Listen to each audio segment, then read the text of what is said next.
जय श्री राधे कृष्णा। आज पौष मास के शुक्ल पक्ष की पुत्रदा एकादशी और द्वादशी तिथि के शुभ संयोग पर सुनिए भगवान विष्णु के प्रिय भक्त रुक्मांगद की कथा, जो अपने जीवन में अपनी समस्त प्रजा एवं परिवार सहित एकादशी व्रत के अनुष्ठान का नियम धारण कर रखा था। प्राचीन काल में रुक्मांगद नामक एक प्रसिद्ध सार्वभौम नरेश थे। भगवान विष्णु की आराधना ही उनका जीवन था।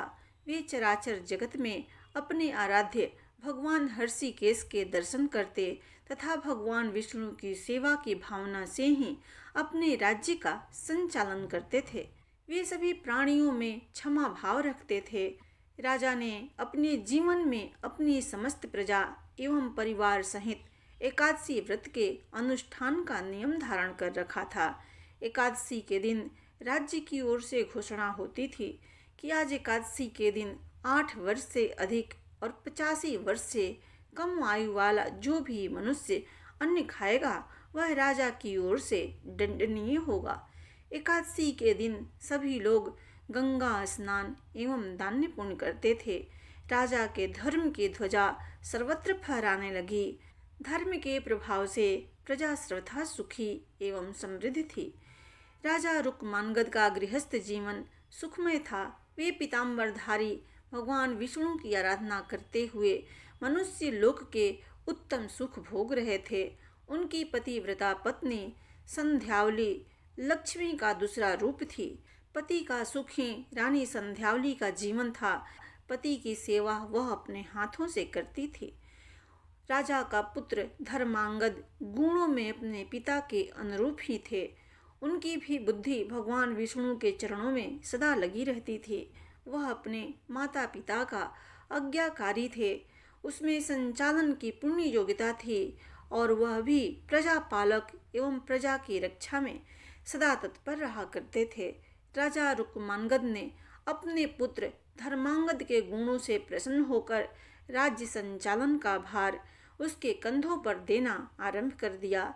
भगवान विष्णु की आराधना एवं एकादशी व्रत के प्रभाव से राज्य में समस्त प्रजा सुखी थी। मृत्यु के पश्चात सभी वैकुंठ धाम में जाने लगे। नरक के द्वार तक तो कोई जाता ही नहीं था। संपूर्ण नरक सुना हो गया। सूर्यपुत्र यमराज एवं चित्रगुप्त दोनों के लिए कोई कार्य शेष नहीं रहा। जब सभी प्रजाजन वैकुंठ जाने लगे तब यमराज किन्हें दंड दें और चित्रगुप्त किनके कर्मों का हिसाब रखें। अंत में वे ब्रह्मा जी के पास पहुँचे। उन्होंने ब्रह्मा जी से रुक्मांगद के प्रभाव का वर्णन करते हुए कहा, पितामह, भगवान विष्णु की आराधना एवं एकादशी व्रत के प्रभाव से समस्त प्राणी वैकुंठ धाम को प्राप्त हो रहे हैं। नरक में कोई प्राणी आ ही नहीं रहा। लंबे समय से हम लोग व्यर्थ ही बैठे हैं। यह सुनकर ब्रह्मा जी को अत्यंत प्रसन्नता हुई। वे मन ही मन भक्तराज रुक्मांगद को नमन करने लगे। ब्रह्मा जी रुक्मांगद की ऐसी अद्भुत महिमा को और अधिक बढ़ाना चाहते थे। उन्होंने अपने मन में संकल्प लिया और एक सुंदर एवं लावण्यमयी नारी को प्रकट किया। उस नारी का नाम मोहिनी था। वह संसार के समस्त सुंदरियों में श्रेष्ठ एवं वैभव से संपन्न थी। एक दिन राजा रुक्मांगद वन भ्रमण के लिए निकले। उसी वन में मोहिनी अत्यंत मधुर वीणा बजा रही थी। उस रूप राशि को देखकर रुक्मांगद उस पर मोहित हो गए। राजा ने मोहिनी से विवाह की याचना की। मोहिनी मुस्कुराते हुए एक शर्त रखकर बोली, महाराज, समय पर मैं जो कहूँ आपको उसका पालन करना पड़ेगा। राजा ने मोह के वशीभूत होकर वह शर्त स्वीकार कर ली और वे मोहिनी के साथ अपनी राजधानी लौट आए। वहां वे मोहिनी के साथ सुख के समय व्यतीत करने लगे। युवराज धर्मांगद ने शासन की पूर्ण योग्यता प्राप्त कर ली थी। उसने भूमंडल के सभी मंडलों को जीतकर उन पर अपना शासन जमा लिया तथा अनेक बहुमूल्य रत्न मणियां लाकर अपने पिता को अर्पित किए। धर्मांगद के सुराज्य से प्रसन्न होकर रुक्मांगद ने अपनी संपूर्ण शासन व्यवस्था उसे सौंप दी और एक योग्य कन्या से धर्मांगद का विधि पूर्वक विवाह कर दिया। ब्रह्मा जी ने मोहिनी को राजा रुक्मांगद की परीक्षा के लिए भेजा था।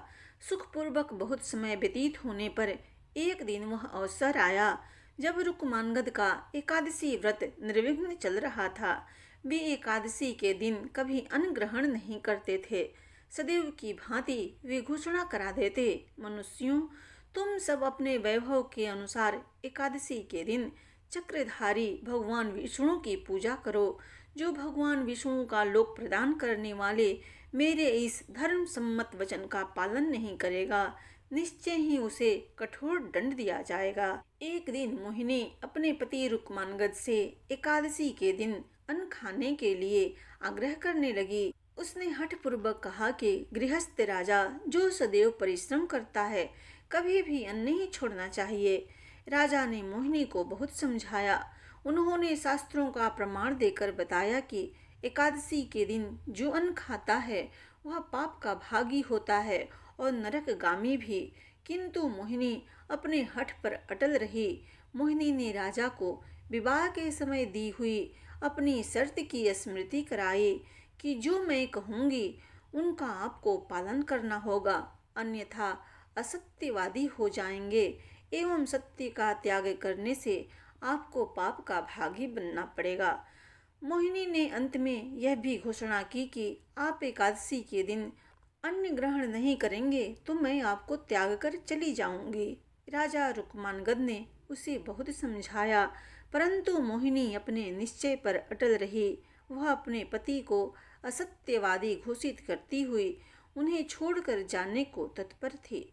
उधर राजा रुक्मांगद मोहिनी पर आसक्त हुए भी एकादशी के दिन अन्न ग्रहण न करने के निश्चय पर दृढ़ थे। पितृभक्त धर्मांगद एवं पतिव्रता रानी संध्यावली ने मोहिनी को राजा को छोड़कर न जाने के लिए बहुत समझाया।